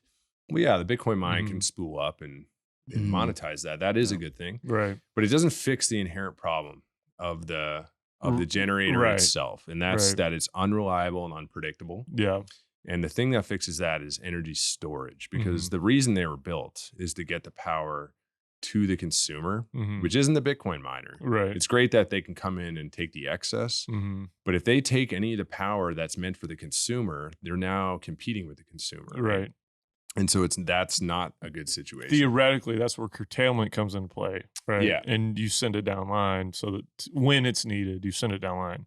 But Yeah. I mean, yeah, I totally agree. Like, But it'd be a better solution, for example, would be Mm. less unreliable generation. right. Bitcoin helps it, but it also helps reliable generation. So it's not Yeah. like it doesn't. Bitcoin, I always Bitcoin's say, it doesn't discriminate. agnostic, right? Yeah, it's Yeah. agnostic. It Yeah. doesn't care. Mhm. So you'd be better off if you actually cared about a good grid. You say in Texas, which if anywhere should be doing this, it should be Texans, Mm-hmm. Right. because you guys are probably the most free market minded business people in the U.S. Like that's the way I look at you. And like instead of building all this stuff out in West Texas wind, where it might be great for wind, you know, there's more natural gas out there that you could probably turn it into power and send this way, Mhm. send it out east. Oh, yeah. But build reliable base loads and oversize them and put a Bitcoin mining load at the power plant. Right. And when the market conditions require more demand, Mhm. you know, the prices go up and the Bitcoin miners spool off. Right. That's it. That And I agree. you don't need all the wind and Mhm. I mean, I was going to I always say on energy, whenever people talk about energy transition, I say the only energy transition is American jobs to China and American job and Canadian. I'm Canadian. Yeah. Like, I'm speaking to Americans right Yeah. now. So American jobs to overseas, because Yeah. that's all that's happened. Right. Instead of using American coal and being proud of your jobs you're making Mhm. here and the manufacturing being cheaper with cheaper energy Right. base, you've overseed it all. It's all, you know, You've Mexico. outsourced it's your all- emissions. And right? all to outsourced make it all. yourself feel good. Right. Yeah, and now you're Yeah. importing product built by literally by Chinese raw coal, like in the product, Right. and then Chinese. I'm just using China, but there's other countries, not just Mhm. China, but using like Chinese coal-fired power plants to to lower the cost basis of their manufacturing. You've right? seen that. You've seen that even localized in areas like Colorado due to the regulations that they put in place, to where they're not able to meet their own local demands, and so they have to import in dirtier Yeah. energy. And Right? they'll It makes do no it fucking sense. even though this is supposed to be a global problem. Yeah. You know what I mean? It's a global issue. So then why are you going to go buy it from places, import it in, where you're actually on a global scale creating a much bigger problem than if you're doing it here and doing it? We just like oil and gas. I mean, I guarantee you we produce coal in a much cleaner manner than any other country. Yeah. One of the reasons why I'm like always talking about coal now Mhm. is I personally think that these weak ass ESG bullshit narratives are slowly like the gaps are there, like Yeah. coming in, and people are like, this is nonsense. Right. When the market, when we start facing high energy prices and you got Mhm. economic crises that are looming, that is when those kind of narratives break down. ESG has been it's completely a new thing post the financial crisis in Yeah. 2008, 2009. That was when it started. And so it was a free money, loose money time frame where people are just finding a new way to base their investments and create another value stream for boosting market caps of companies. That's what it is, Mm-hmm. in my opinion. But Yeah, it's a wealth reallocation scam. Right. Is what it is. right, yeah. So, but this is when those things break down to me. Yeah. Is when you start dealing with the reality and people Yeah. got to pay bills. They got to Yeah. buy food and energy, and that's you- when it breaks down. I think So- you're starting to see that. Yeah, I do too. I do too. I think that's why you're seeing more of the people talk about the reality of like the production It of still some of these seems things. like it's a long way to go because, like, Well, I met yeah. with a couple oil companies today, for example, Mm. and they are right on the ESG train still. Like, Yeah. it needs to get way. But see, they're not it- feeling the hurt right now. Mhm. You know what I mean? Mhm. They're still doing well. I'm Yeah. sure these are public companies, though, right? Yeah, Yeah. they're public companies, Right. Mhm. So Yeah, I mean, so it's, they it's have, a yeah. there's So a whole it's- nother dynamic Yeah. around that. Which is why I've said for 6 years publicly that oil companies shouldn't be public. You shouldn't be. Yeah, I'm on board with Bitcoin that, miners, man. Bitcoin miner I company. always make But- fun of the public Bitcoin miners, and I just think going public, I call it's fiat. Like, it doesn't make any sense. It's a great way as a founder to have a nice liquidity event and make a shitload of money, but Oh, it yeah. usually is not in the best interest of the actual company. Speaking Well, of, or are the you sh- ever yeah, going to that and sell? the shareholders. You ever going to sell Upstream Data? I've heard you talk different times. You're like, I'm not selling nothing. I would like listen, man. Yeah. If someone offered me something that I Uh-huh. was like, yeah, I'll just move on to something else Yeah. I like. Yeah. I mean, I wouldn't say never sell. I have a mentality though that I would Mhm. never sell. Mhm. Like, I'm not building the company to Right. sell. Like, Right. I think that's an important. Yeah, I well, agree. I think it's you an important can. distinction. I call it entrepreneurship, like Oh. like not entrepreneurs, but entrelarpers, where you're larping. And so, yeah, like, I haven't heard that one, man. That's a new That's a one. new one. I made it up. I've been trying to make it a thing. Kim, so if you guys can use it. hashtag- Kim, can you put a definition of entrepreneurship on Yeah. the screen right now, please? So it's LARPing up, right? It's like Yeah. I think South Park had that meme. It was like startup, something like exit bro down. Yeah. I can't remember what it was. Me and Colin have that. It's like a little like It's like Cartman, right? anytime when shit gets tough, we're like, we'll send that to each other and we're like, all right, 4-point plan. Here's what we need to do: start up, Yeah. bro down, cash out. or Cash something. out. You got it. You Yeah. got it. You got it. Now listen, there's nothing wrong with that. Like, really, if you start a good company, flip it. Like, good for you. Like, that's great. But I think a lot of entrepreneurs today or Yeah. entrepreneurs today, like, that's really all they do. It's like a cycle of like, I'll start a business. It's the ones that in my head that I say are entrepreneurs, like, are the ones that are making fake businesses. Yeah. Like, you know, I've met some recently, like they'll basically have this pie in the sky idea that has no chance of ever scaling, but it's got this green, usually today it's all Right. about green energy stuff. Like, It's like a clean fucking tech. idea on a napkin. It's a clean tech and- thing, and they're gonna make like, you do all this, like, I'm just randomly like, clean whiskey. Like, okay, whiskey's got a problem. Like, it uses $20 billion valuation. yeah, Right? yeah, and they, You're like, what the Wow, fuck? green They- whiskey. yeah, and then usually somewhere in there's some bullshit carbon accounting that they're doing Yeah. to say it's Mhm. green. Yeah. But you know, they get to say something's green, and they sell their company out to the next guy. Like, when I started Upstream, I didn't have these ideas like of what I Mm. consider like fiat mindset now, because I never knew what. I was only learning how Yeah. toxic fiat money was and stuff, and the memes weren't available yet. And I was going to Alberta has this like clean tech.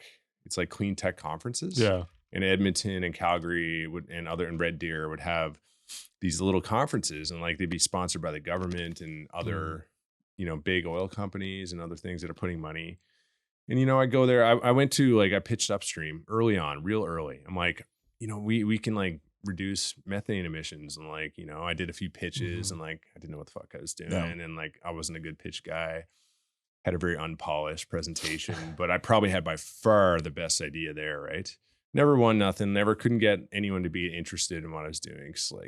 But what I found though, when I was doing this was, I met the same people, and I remember, like, I did one a year apart, and I remember, like, these people do amazing pitch. It was amazing pitch. It was some water cleaning technology.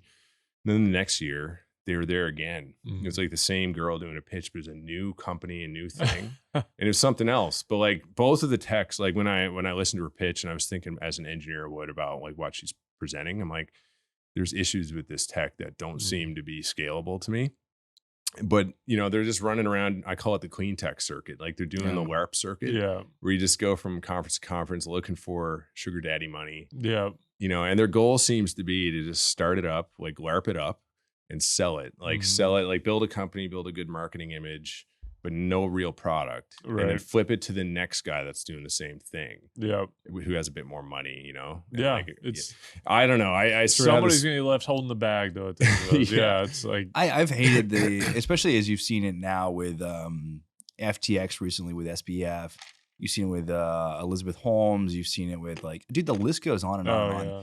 And this like founder worship of people who most of the time haven't really built anything that was like tangible. It's just you've successfully convinced some people to give you a significant amount of money at a ridiculous valuation. And then people herald you as like the next Jesus. The funny thing is, as soon as you actually monetize your business and you have like normal returns, or like even if it's a good returns, you actually put a cap on your valuation. Like as soon as you get past the point where you're commercializing, now they give you like a real business evaluation. But if it's an idea and it's like, oh, it could be huge, you get insane valuations, right? It's crazy. We were in the market trying to raise, and everything kind of like went to shit. And thankfully it didn't work out. We don't even need the money now.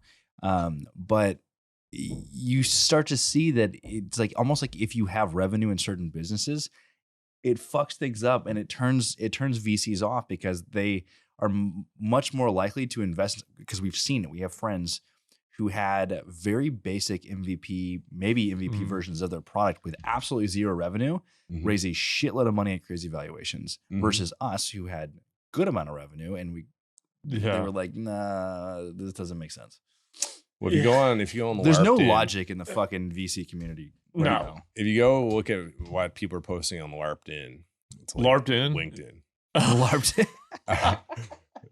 Because it's just I was going to say earlier too, that's the only one I get any traction on anything LinkedIn, that I post. LinkedIn, I actually don't mind LinkedIn. I like seeing what's on the go. I'll post on there. I'll do like subtle trolls and stuff. But like, I don't go to, it's crazy like Twitter. But on LARPed, where it's just full of LARPers. Like there's so many LARPers. Dude, I love every time I hear new. Every time I talk to him, I hear something new. There's so many. We didn't have a whole blog post of just the different phrases that Steve has said. Yes, we should. Well, that is what like LinkedIn is, man. It's just full of LARPing. I can't hate on too much. There's a lot of gems in there, but there's a lot of good gems. Yeah. But you go on LARPed and you like cycle through the posts. Everyone. You always see, oh, congratulations, and like a big post blows up, and to me, it's almost always like a big raise. Yeah, and you mentioned like celebrating founders and like big raises, like listen, that's amazing. Well, it's much more rare to see amazing product, like fucking groundbreaking product that just hit the market, hit it where it needed. Yeah. But you do see it though. You do see it. It's not all LARPing. You do see some really cool shit, and like that's what I go on to see. Because it is more business oriented, and you will see real business people doing real cool stuff. Yeah. But for every like gym, there's like 10 or 20 or 100 LARPs, just complete LARPs. And it's like, oh my God, now they're patting each other on the back again. They raised again. It's like, oh, great. Good job. Like you're going to eventually commercialize your technology. Good job. Like, yes, I'll go on your mailing list. Yeah, I can't wait. Can't wait to hear about it. Follow. Yeah. Well, it's funny too, listening to you talk about, the ESG stuff and all that. And it's like a lot of the folks, it can be a scam, But Upstream Data is actually probably from a green standpoint, Oh, totally. Like one of the most, if not the most, like I- flare mitigation, environmentally I would friendly say, companies you can I find. would say if you were just to compare the dollar that you invest Yeah. in a Bitcoin mine on a vent or flare gas site Mm. compared to any other dollar that's going into carbon reduction, like carbon emissions reduction, like Yeah. it almost won't compare at all. No, yeah, it There's wouldn't. very few things that are close and nothing that scales as linearly and massively. Like if you just keep pumping money into it, you just build more and more and more and more. Yeah. Whereas like you're doing like maybe oil field carbon, like literal carbon sequestration, like pumping CO2 down Right. the reservoir. You can only do that so many places, right? And you only have the streams of carbon to do it in so many Yeah. places, and you need the right reservoir conditions. Like to just Right. go apply this like Bitcoin mines and methane emissions and flare gas. Nothing scales like it. No, but it but when but no one likes Bitcoin in the Right. fiat world, so they won't. You know, if Bitcoin was like money printing 2.0 and enhanced their money printers, they would be all over it. Right. But it actually destroys their money printers, so that they don't like that. That's true. I mean, it's it for an industry that, and I know you're probably not a big mining council guy, which I think No, I was it's pretty got my outspoken issues with it. against it Yeah, when it came out. yeah, The reason why I didn't like it, I actually like, I get what they're trying to do. Mhm. My criticism, and I think other people share it, and I've heard people like Marty Bent and others say Mhm. the same, is like they're in my eyes, like they're legitimizing this whole the clean, narrative. dirty mining. Like Right. I'm saying the whole thing's illegitimate. I'm saying Mhm. I will not participate in, saying, oh, this guy's clean, this guy's Right. dirty. They're saying, oh, we're clean and we need to report more on our cleanliness. Mhm. And like, I get what they're trying to do. They're trying to like spin the narrative that Bitcoin is clean. Right. But there's two problems. One, if Bitcoin gets dirtier, because I intend to build Bitcoin mines at coal plants. Right, Like that's right. one of my goals, Yeah. because there's actually a lot of good reasons why Yeah. to do that. hmm And it's going to make Bitcoin's profile dirtier in their Mhm. eyes. So you're setting a bar, an expectation, and if it doesn't keep getting cleaner in their Mhm. and their definition of clean, then you're actually setting up the narrative to fail. Right. And that's a very weak narrative to go That's by. a good point. Yeah. I wish we could shift the perspective of What's clean and what's dirty? Not really that, but like shift from that like to just creating more energy worldwide, because it's so easy to be in our little glass fucking castle here Oh, Yeah, man. dude, in yeah. the first world, and we going back to our conversation with like Marshall, right, and then bringing just fucking like reliable electricity for more hours a day to a place like Kenya. Yeah. Like, dude, Yes. Like that's why can't we focus that's an on like amazing story. prosperity Right. globally? Why don't we focus on like bringing third world countries like I know. up to the first world? It's 2023. Bringing and them it's up, fucking bringing our nuts own that it didn't local exist. communities up. Right. Like There's plenty of I- reasons to do it here. Yeah, exactly. But but my problem with it is that it doesn't, like, no matter what stats we show, they're going to have Yeah, problems with it. Like, yeah. because if we are 58% green, Yeah. that should be something they celebrate, but they don't. You know what I mean? And like, and then what you just said is like, goes back to kind of the hypocrisy and like positions on this stuff. Because if you looked at the social utility of what Bitcoin mining can do for different communities and different places around the world, not like Yeah. remove America, we're naive about the reality of what most people live in the world. Mhm. And if you take us out of the equation, just look what it could do for people in El Salvador, Kenya, all Yeah. these places where you have no reliable grid power. This is undoubtedly It's good. a benefit. It's a net huge benefit for those people, those communities, those countries, everywhere. Well, their accounting measures are irrational. Like, Right. Carbon is not the only factor. And like recently, I always feel like a dick doing it, but like I feel like someone's got to do it. And I got a loud voice because Yeah. I have a lot of followers now in the Bitcoin space. And like, okay, like so there's some really cool news recently that I think is TerraWolf and Yeah. partnered with a nuclear facility. And that's fucking Mhm. fantastic. Like that's what Yeah. everyone wants to see. But me being the jerk that I am, like they tweeted about it Yeah. and talked about net zero and we're carbon negative. And like, I'm like, Mm. like, is this really, I can't remember exactly what it said, but Yeah. I'm basically saying like, is this really what you guys care about? Like you're actually creating jobs for Yeah. your local community. Right. And no one gives a fuck that you're that you're on nuclear clean power. Bitcoin Right. doesn't care. Right. Every kilowatt hour is the same. Mm-hmm. Are you creating jobs? Yes, you are. That's Right. good. Put that number one. Put your job creation number one, because politicians don't give, like, yeah, they care about carbon emissions, Mhm. but they also care about jobs. Right. And Right. part of the problem Bitcoin has right now is that people consider it a low job creating Mm-hmm. industry. And on a capital, like jobs per capital, it probably sort of is compared to some others, but it does put a lot of contractors to work. Right. Yeah. It puts a lot of guys to work building stuff, Right.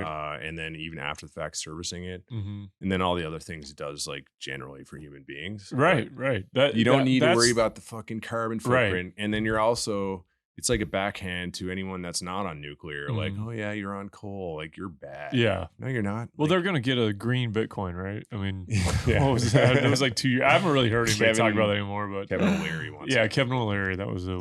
Here's my real question. We haven't talked about this yet, and I've been thinking about it, especially as I'm going through and finally actually reading the Bitcoin Standard. So doing this podcast, I feel obligated now too. Actually, we need to for have it. Safe Dina on here. Yeah, we do. That'd be cool. When do Yeah. we transition from a fiat standard to a Bitcoin standard? Look? Can I say mine first? And Yeah, then I wanna go hear for it. yours? Maybe Because we'll have like a projections Yeah. leaderboard that we'll Right. start from now on and just start asking everybody. I don't think it has to be one or the other. Like I think eventually it's going to go to the one that makes the most sense, just from the way nature works. And I think Bitcoin ultimately wins that. But I think reality is that it's going to be a slow transition where they're going to coexist for a long, long time. And We're talking like 50 years. probably, if not more, Yeah. if not forever, right? I don't know if it's ever going to be like Bitcoin is the currency, the worldwide currency. Nobody has a Yeah, currency. I mean, gold's Like, essentially been right. in the mix for what, like 3,000-4,000 years. Yeah, right? forever. So it's So- like I think that is a more realistic kind of I also think it depends how outcome. you define it. Like, Right. so if say, for example, Bitcoin adoption and the competition it brings to central banks basically destroys central banks, and the Right. government goes back to, say, because I always thought that government's not going to, say the U.S. government, because it's the biggest and the baddest. Like, it's not going to go to a Bitcoin standard. I always thought the first thing it's going to do is retreat. I almost see it as reversal of what the trend. So the trend's been Yeah. going this way towards unreserved money and like just chaos. I think it's going to reverse, and it's going to be forced through competition, right. like, because people are going to choose Bitcoin, Yeah. and that's actually going to dilute the value of fiat as people Right. will accept less and less of it. It's going to inflate more. And so maybe they'll go back to a gold standard. Like, maybe they'll eventually, things will get so fucking Would they go gold bad standard? with fiat as it is today with hyperinflation that they're like, we have to compete because people are just choosing Bitcoin now. Right. Like they are in other countries. Like, Yeah. the classic ones like the Argentinas, the Venezuela, El Salvador, whatever. Right. But the places where people are experiencing where safety is from, Lebanon, massive inflation of the money.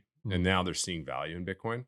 Yeah. So I feel like, as American dollar, Canadian dollar starts like getting really bad on inflation, even more people are going to be like, fuck that. Like, I'm going to hold some savings in Yeah. Bitcoin. And the government's going to be like, okay, at some point, we actually have no choice Yeah. because it's going to hyperinflate Right. to revert to a gold standard again. I just don't see it as being like a Bitcoin standard Yeah. first, maybe Mhm. later. The other thing I was going to answer, my normal answer to that, I've had that question before, or like we've talked about it in the past. Like, I think like I'm already on a Bitcoin standard. Right. Yeah. Like, so I don't give a shit what anyone else is doing. I don't Yeah. care. Like, my business is on it. We of course deal in fiat, Yeah. but my general strategy is to hold more Bitcoin than fiat. It hurts you sometimes, like when you're a big stack of Bitcoin and you lose like 80% in Right. like 6 months. Yeah. But it also goes the opposite way.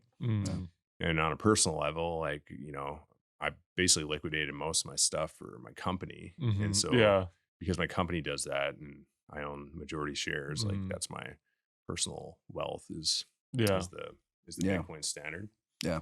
So I like to think about it that way, because it's like, because Mhm. I can't control, and none of us can control, like, when other people care to use it and Right. adopt it. But if you can use it yourself and it's actually helping you, then There's you're more already and on more it. people doing that. Like, Mhm. I know a few people now that are literally going to, like, personally, the Bitcoin standard and they've made it basically their life. I talked about Gerson that last episode too, and it was like he's a guy who like walked away from Wall Street and realized like time is more valuable than anything else we have, and he decided to just basically walk away from a job that is taking up 100% of his time and taking it away from his family and being like, you know what? I can go do this. I'm going to live on this. This is the way I want to go, and value my time more than like valuing your hours at work or the paycheck you get, these big bonuses and all that stuff. And I was talking to you before about like one of these days, I feel like if I can ever hit it on some of these deals I'm working on, which is probably never going to happen, but shut the fuck up, dude. I mean, you're the man when it comes to these deals. Okay. Like, if anybody's going to hit it, it's going to be you. Well, if I can hit it, I'm like, I might disappear. Y'all may never ever see me again. That's the way. Bro, at least let me know where you're going. Well, I'll like, let you know, come man. with you. Yeah, you come. You two can come. I'll hang out, disappear all the time, but I'll just we'll disappear. go down to Costa Rica and be in Costa Rica, hanging out on the beach, and Chonga. You can become an influencer and just wholesome influencer. That's like right. I'll go. Yeah. I'll follow Leachman Yeah. and do that route. So mine will be on the beach in Costa Rica. Yeah. But yeah, man. I mean, I think the reality is like it's inevitable that we're going to transition to a more Bitcoin adoption. Obviously, that's happening. Like, and we are seeing more competition for the dollar already. You see, Brazil and Argentina are talking about creating another currency for South America, and I saw the other day, I think Saudi Arabia was talking about taking other currencies for oil sales. Yeah, isn't that like the BRIC system? Right.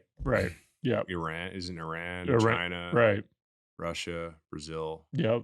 What if we Venezuela? Here's a crazy thought. Maybe it's because we've had like 2 glasses of whiskey, but like, there's that scene from Batman, right, where the Joker torches that massive pile of cash, right? It looks like a couple $1 billion or something, right? Yeah. What if we were like to get together a movement of people just like, it's almost like tithing, right? You're supposed to like tithe, like in the church, like 10% of your income, right? What if we all just like put in 10% and we just fucking torch that shit, right, to kind of like fight inflation? Isn't that like is that like possible? Like, wasn't I don't that know. like the Boston Tea Party? I mean, basically, kind of, wasn't it? Didn't it have something to do that with had that? something to do. That's more taxation and tea. Yeah, but didn't they do They something threw the tea like overboard. Yeah, was it something to do with like trying Why to torch it? Just buy more Bitcoin. I don't know. Maybe just like, yeah. I mean, I guess you're right. Yeah. Yeah, I like that. I like what Max I'm just guys saying, do. like, fight against inflation. Symbolism. Yeah. Yeah, it rips it up and But just we did it in the streets and we vlogged it.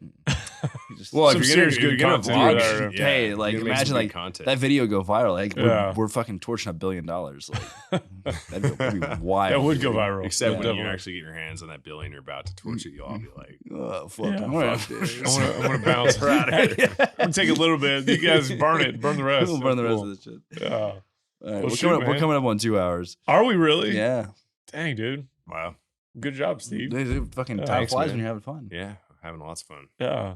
The I whiskey's- didn't the eat whiskey's lunch starting to either, so flow. I've got a little bit of a buzz going. I tell you guys Yeah. a few new words. That's good. Yeah, I got new words. We got a whole series of just keywords with Steve. We should, If you guys start like a coal podcast, I want to be like your color commentator. I Like was where- literally just going to like, say, I why wanna- don't we do a recurring thing? We talked I about you want to meet before. more coal people. Like, so Yeah. you do a coal thing because you know I don't know any you coal guys people, are but we energy should- themed. but we should- Well, I know we should they're figure it hard out. to find, man. Yeah. Dude, I had to ask everyone on Twitter where are the fucking coal people at. I we found should some. do a new thing with him on it. We call it coal calls.